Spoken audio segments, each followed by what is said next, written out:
waa qaybtii sideedaad sheekadii mataan ciideed.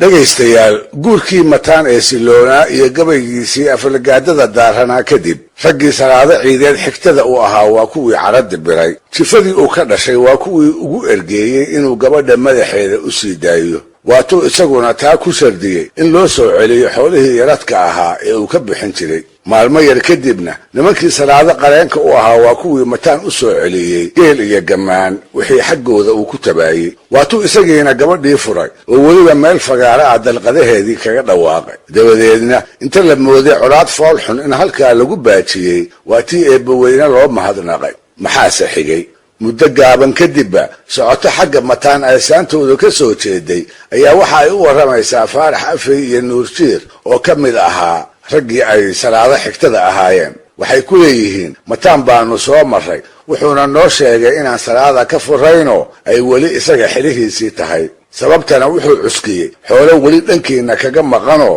ay ka mid yihiin faraskiisii fayd la odhan jiray iyo 2 halaad oo markii uu bixinayay isku sidkanaa. waa run oo 4 neefi in aysan weli u soo xeroon waa wax jira. hase ahaatee markaa ka hor sawtii laga heshiiyey oo in loo soo kaxayn doono loogu ballan qaaday, isna uu rabbi iyo rag hortiiba uu salaado ku furay. heshiiskaa hore oday goobjoog u ahaa ayaa la soo booday, rag allow ninku jid xumaa soo waana axdi kama xirmo. sidee buu damac uga hayaa gabadhii uu sidii la ogaa u galay ee uu magaceeda bi'iyey? mid kale oo garab fadhiyey inuu umar saaqayna ay caddahay ayaa u jawaabay oo ku yidhi, wiilka gabadha damac kama hayee waxaa kibirkiisa maan la'aaneed ka dhaadhiciyey inaan salaada ka dhalan niman ka xafiif qaadan kara ragna aanu ka dambayn. cali dhan iyo nuurjiir baa cadanyooday. wuxuu ballaar lahaa dhulkiibaa ku yaraaday. faarax afey ayaaba roonaa oo labadooda dejinayey. isaga ayaa ku taliyey, war kol hadday arrintu 4 neef joogto ilmaadeerayaalow dhigi sokeeye guul ma noqdee ha loo geeyo, wixii dambe ee ka yimaadana aan dhowro. waa laga yeelay. waxaase geedaha labadeble loogu xiray, quraanyana lagu jafay dhallinyaradii uu dhiigga mataan u hilaacayay.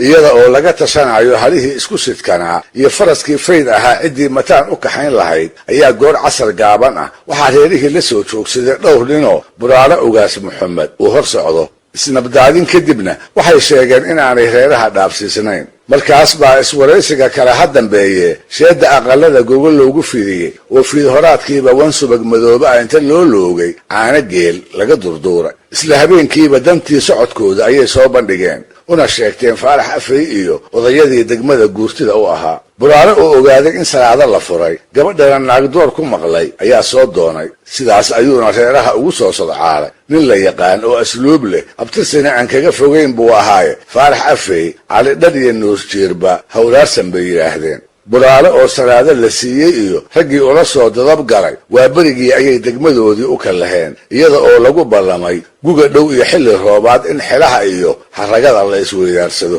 wariyayaasha qaarkood waxay sheegeen buraale markuu ka gadoomay xididkii cusbaa inayba salaada ku mehersanaydoo sharci ahaan ay afadiisa ahayd. rag allow mataan ciideed markuu arrintaa maqlo muxuu yeeli doonaa? bal wax dhow.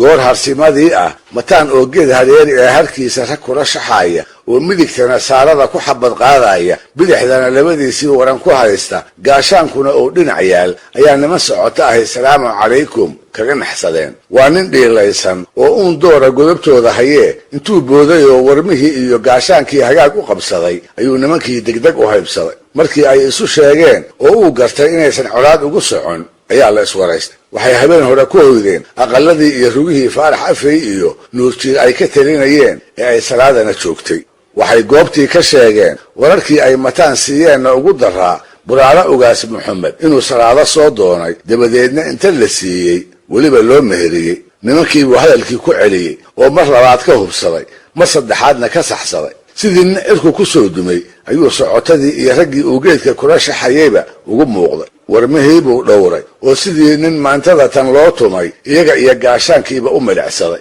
sidee baa adiga oo jooga uu nin kale salaado u hawaysan karaa su-aashaas buu hoos isu weydiiyey isla markiibana go'aan buu si degdeg ah halkii kaga dhawaaqay wuxuu yidhi intiina geedkan joogtaay dhegaysta dadka ciideedow u dhug lahaada oo waxa aan idiin sheegayaa yay fudayd idinku dhaafin kii joogow ka maqan gaarsii salaado aniga oo ifka ku nool nin kale ma geyo naagta mar uu magacaygu ku yeedhay sidee bay aqal nin kale uga soo toostaa naagta aan boqoradda geyiga ciideed uga dhigay ee anigu aan salaado ciideed ula baxay dadow yaan loo haqaltaajinoo ninowna inay carruur kuu xambaarto shaarubada ha u duugin nin dhiiranaa oo geedka wax ka fadhiyey ayaa yidhi oo mataanow sawtii jiiraalkii dhoweyd lalahaa salaado wuu furay wuxuu ugu jawaabay shalay ma furin maantana furi maayo haddiise xataa aan furo halkee buu ku nool yahay ninka guursan karaa oo naag kol meher iigu dhacay iiga dambayn karaa rag allow gardarre iyo kibir ka qaab daran ma loo soo joogay abwaankii jifada u ahaa axmed maxamed xirsi ayaa go'aankii iyo warkii mataanba loo sheegay kolkaas buu sidii oran jiray ku celiyey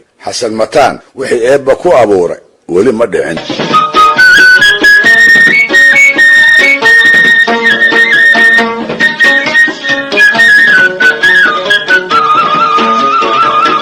go'aankii uu mataan shaaciyey iyo warkiisii baa geyiga ciideed daaf walba u qaaday wixii waxgarad ahaa oo dhammi waxay yidhaahdeen sayga iyo ooridiisu intay kala tagaan sawtii uu midba reer labaad yeelan jiray sawtii aan furiin dabadi xasanadi dhici jirin maxaa salaado ku gooni ah oo ay kaga duwan tahay dumarka uu nin furo dabadeedna uu mid kala guursado ninkii su-aashaa ka jawaabay wuxuu yidhi salaada goonni ma ahee mataan baa goonni ah waa nin maskaxda gashaday geyiga ciideed iyo inta ku noolba inuu eebbaweyne isaga ku xudumay hadduuba ahaa xumaan mooyee nin aan dubaaqiisa sama ku soo hoyan maxaa u diidaya inuu maalin noolba wax lala yaabo la golo yimaado yaa arkay oo maqlay nin haweenay furay oo yidhi dabaday lama guursan karo qoyskii salaada ka dhalatay oo taladiisu tahay in 4 neef xasan mataan loo kaxeeyo ayuu warkaasi gaaray rag iyo dumar wixii maqleba cara ayaa digsiisay tol beelaye xasan mataan miyaan rag loo lahayn ayay dumaradii ku geesaaseen awal hore raggii nabadda ka talin jiray way badnaayeen hadda way soo tira yaraadeen tan iyo maalintii la maqlay hadalka mataan ka soo yeeray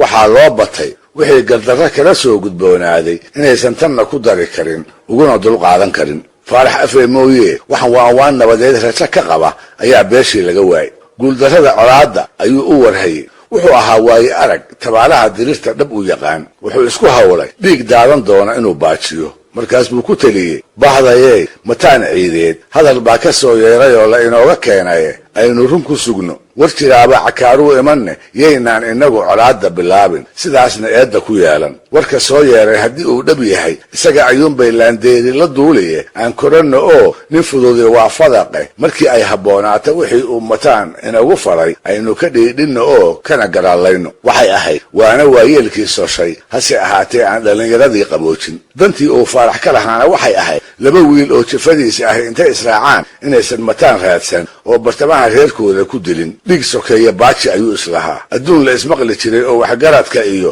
garcadaayada laga dambeeyey ayuu ahaaye faarax iyo odayadii talada ku raacay taas way ku guulaysteen oo da'yartii cartamaysay way u caqli celiyeen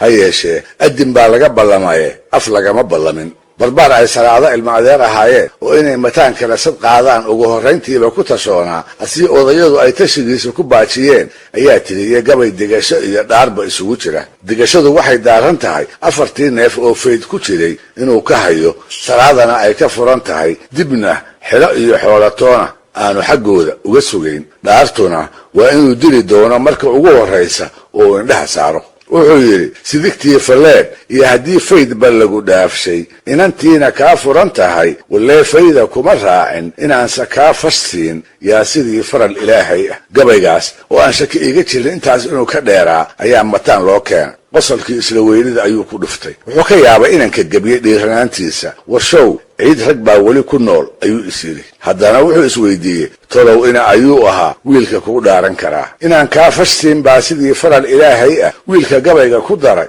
ma doqon baa, ma dal dheer buu ka yimi, ma wuusan aqoon kuu lahayn, ma naftiisuu nacay, ma tol iyo cid ceshata lana talisa ayaanu lahaynoo waa waxaan xigta loo ogay.